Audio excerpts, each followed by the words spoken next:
Mengapa uga berkaitan dengan pemimpin?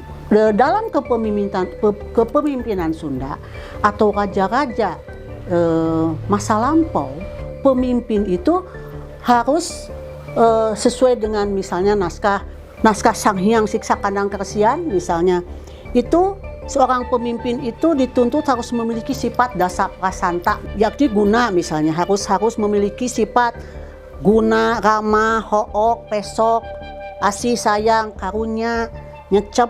Nah, lalu ngalaangen atau misalnya emet, konsumsi, atau misalnya pangimbuh, ada juga yang ngulas misalnya, mupraku. Nah, itu sifat-sifat yang harus dilakukan oleh seorang pemimpin. Atau misalnya kalau sekarang banyak, itu Prabu Siliwangi yang disebut raja yang harum namanya misalnya, itu harus memiliki sifat pangimbuh ning tua atau pelengkap harisma misalnya, tidak emet, harus imet, harus rajin, harus leukeun, harus paka pradana, harus merogol-rogol, harus purusa ningsa, atau mungkin widagda, gabitan, karawelea, cangcingan, dan langsitan.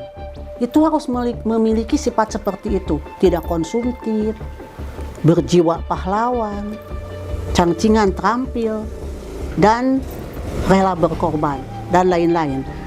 Tapi juga seorang pemimpin harus menjauhi 4 larangan, 4 paharaman, yaitu jangan babarian atau mulah babarian, mulah pundungan atau merajuk, lalu mulah, ada juga mulah humandar, mulah kukulutus.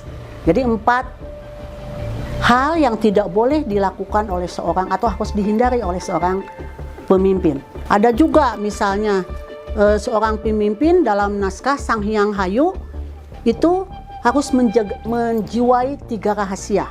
3 rahasia itu apa saja? Nah, budi guna pradana, kaya wakcita, pratiwi akasa antara. Nah, terus ada lagi ini 15 yang mata, tutuk, talinga, dan sebagainya. Harus ahiman, animan, lagiman, prapti, pakamya, wasitwa. Wasitwa itu terbuka untuk dikritik. Ada juga dalam 4 larangan yang lainnya, dalam amanat Galunggung yang disebut ilmu patanjala, mudah kasih muratan, mulah kasih muratan, mulah kasih wuran, mulah kanu bimburungan tapa, mulah kapidenge kana carek goreng,